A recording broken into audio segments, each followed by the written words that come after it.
د لوی خدای په نامه د خبرونو سرټکی. قطر کې د افغان تاجرانو لخوا د کونړ ولایت د ځپلو لپاره نقدي مرسته. لوګر ولایت کې تېره شپږم میاشت کې د 14 مکاتبو لپاره د تعمیرونو جوړېدل. او په غزه کې د اسرائیل د بریدونو دوام. د لوی مهربانه خدای په سپېڅلي نامه درنو سلام. د نن ورځ خبرونو ته ښه راغلاست. نن یکشنبه د 1404 کال د څلي 13مه نیټه ده. زه یم دا بشپړ خبرونه دي. له پیښو سره د مبارزې او چمتووالي ملي ادارې وایي چې په قطر کې میاشت افغان سوداګرو د کونړ له زلزلې ځپلو سره 2300 امریکایي ډالر مرسته کړې ده. دغه مرسته په قطر کې د اسلامي امارات سفیر محمد سهیل شاهین له لوري له پیښو سره د مبارزې او چمتووالي ملي ادارې عمومي رئیس ملا نورالدین ترابي ته سپارل شوې ده.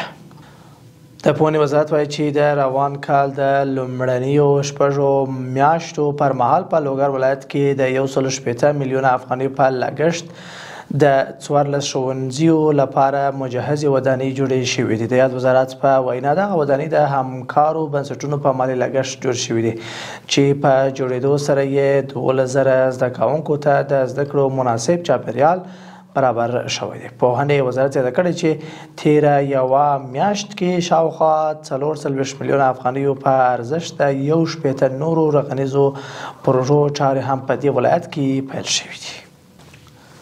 د ترکمنستان په ماری ښار کې د افغانستان جنرال قونسل سید عبدالغفور قریشي د یاد هیواد د لباب ولایت له والي او د اوبو ادارې له عمومي رئیس ګنجیوف دوردي سره وکتل. په ماری ښار کې د افغانستان عمومي قونسلګري وایي چې په دې کتنه کې د دواړو هیوادونو ترمنځ اقتصادي، کلتوري او سوداګریزو اړیکو په فرصتونو خبرې وشوې او د همکاریو پر دوام او د اړیکو پر پراختیا ټینګار شوی دی.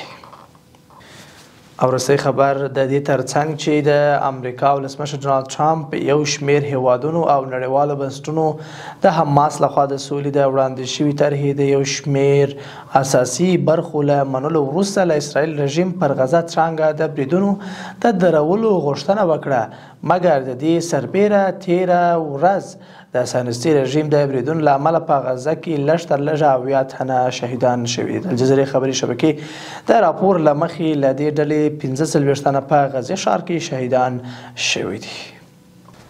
له ملتیا مننه، تر بیا ښه وخت او ښې چارې.